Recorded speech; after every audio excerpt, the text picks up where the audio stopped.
In this edition of RPP News, a cowardly attack, speed camera backlash, and exciting changes at Frankston Hospital. Hello, I'm Catie Sharp. Welcome to the latest edition of RPP News, bringing you stories from across Frankston and the Mornington Peninsula. Frankston detectives are investigating following a robbery in Langwarrin last week.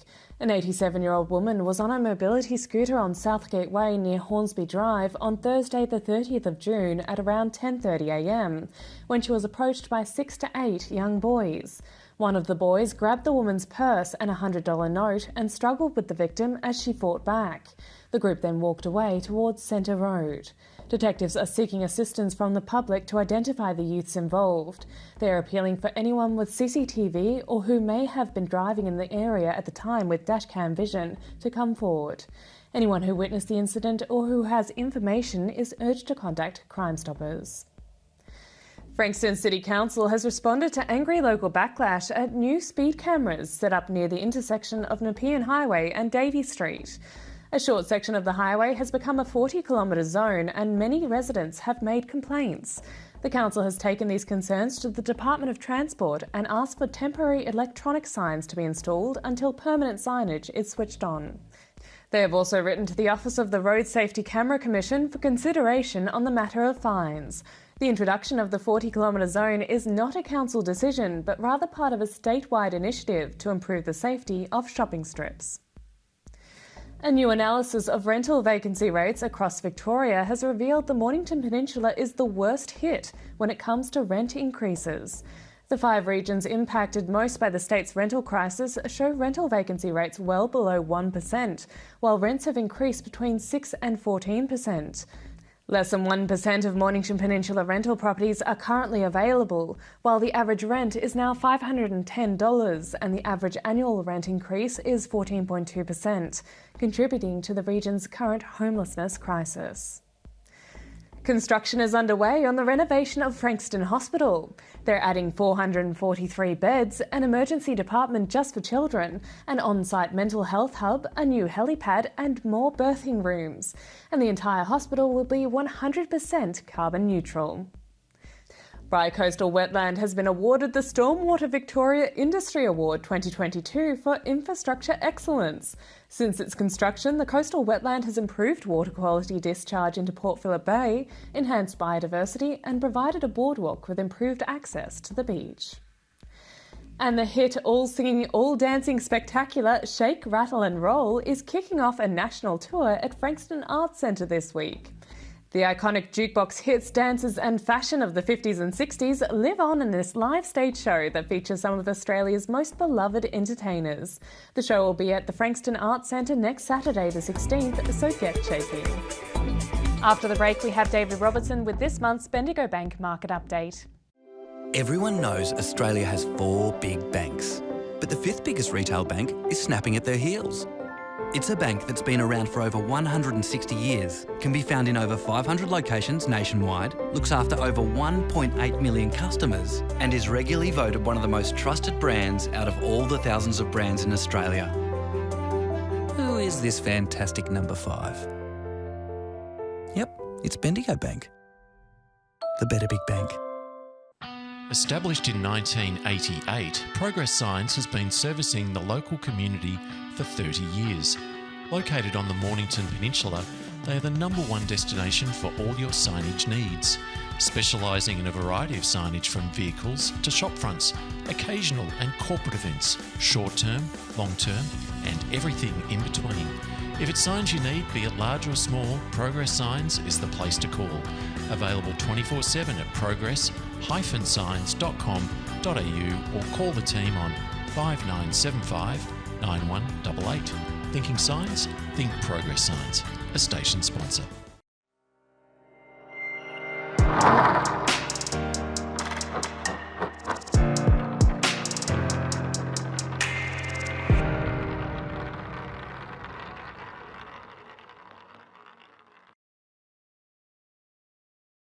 The Reserve Bank continued their path back to a more neutral official cash rate, but with increasing urgency.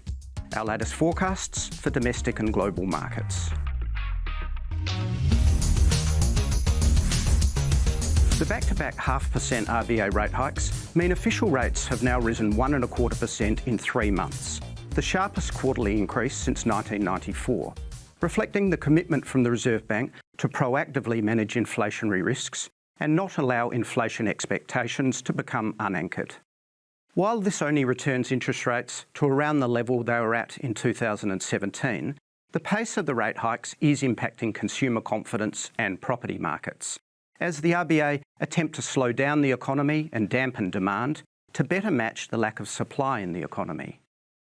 Despite the promise of more RBA hikes, with another 50 basis points still very likely in August, before the increments perhaps step down to 0.25% per month, retail sales have maintained their strong trend, so household demand is yet to be impacted.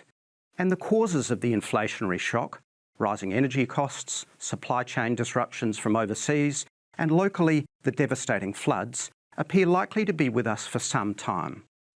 Just how aggressive the RBA will need to be to have any impact on inflation by reducing demand is a critical unknown. And equally important will be how well our economy can withstand higher interest rates and adjust by decelerating rather than going backwards into recession. Recession risks in North Atlantic countries are very high, with the US yield curve again inverting this week, which, as we highlighted in our April update, is a worrying sign for a 2023 US recession. But here, there are a few factors that make a soft landing for our economy more likely.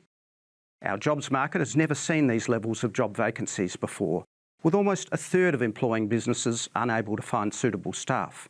So demand for labour has helped the unemployment rate below 4%, and underemployment, pleasingly, is well below 6%, its lowest level since 2008. Typically, recessions would occur with a sharp fall in employment.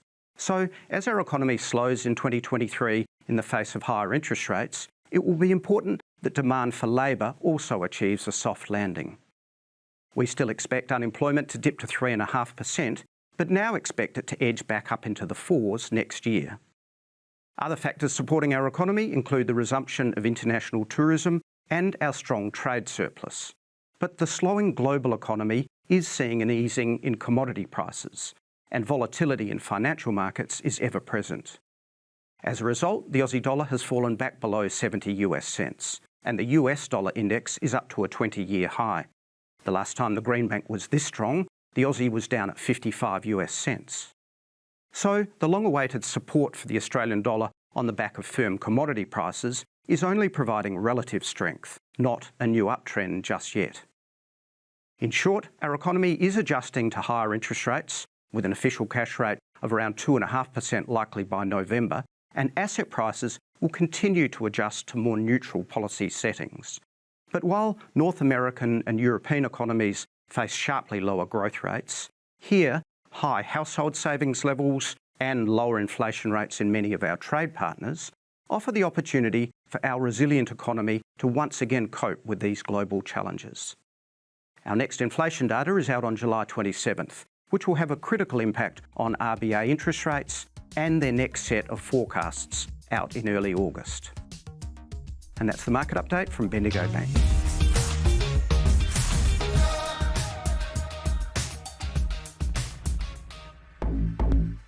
We go now to Nicola with this week's weather report. Hello, it's Nicola with your RPP weather update. Well, even though we are in the depths of winter, we are still enjoying some wonderful sunny afternoons. Let's see if that trend will continue this week. Today, Sunday the 10th of July, saw a mostly sunny day with a high of 14 and a low of 6.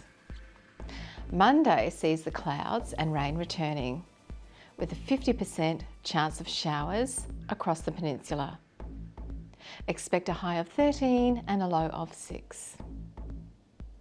Tuesday sees the rain intensifying with 90% chance of showers across the peninsula. We should see a high of 12 and a low of 6. Wednesday, the 13th of July, sees much the same as Tuesday. Overcast and rain. Expect a high of 13 and a low of 7. Thursday sees the rain reducing somewhat.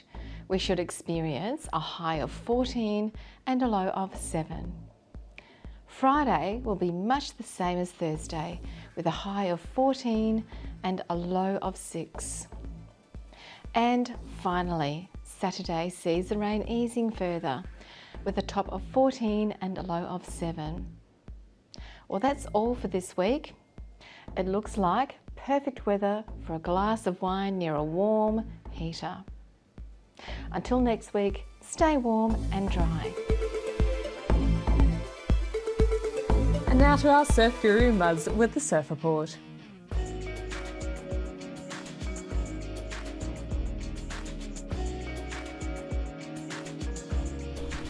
Hey, it's Muzz with this week's Mornington Peninsula Surf Report. Week we just had one good day out of 5, not great, so which was Wednesday, so there were some nice waves in the afternoon. The wind died out and there was some glassy ones, so there was waves sort of on the beach breaks, Flinders, and even little ones in Westerport.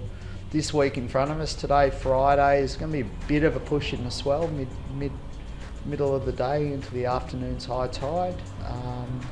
So there's a chance at waves, although the wind's not looking great. It's looking like it's going to be southwest, probably southwest more than south. And it's going to remain like that on Saturday, Sunday the same, but maybe in the afternoon we might head a little bit more to the northeast, and it's going to be like that Monday, Tuesday. So on the beach breaks, we probably might get some waves, Monday, Tuesday as the swell backs off, and then Wednesday next week the wind will go back to the northwest, a proper winter wind, and swell will push up a little bit, so there could be waves in Westernport this time next week, so we'll see how we go. But yeah, another one of those big blocking lows and a big high, and the thing is turned around the winds back to that south quarter for the whole last week except for one day, so next week it's all moving again, so hopefully it'll return to a normal winter pattern. So hopefully you got in the water and you should get a couple of days next week. Enjoy, I'll see you next week. And that's all from our team here at RPP News, serving the community with stories that matter to you. Keep watching and do tell your friends. Bringing you the news from coast to coast across Frankston and the Mornington Peninsula, I'm Catie Sharp. See you for the next edition.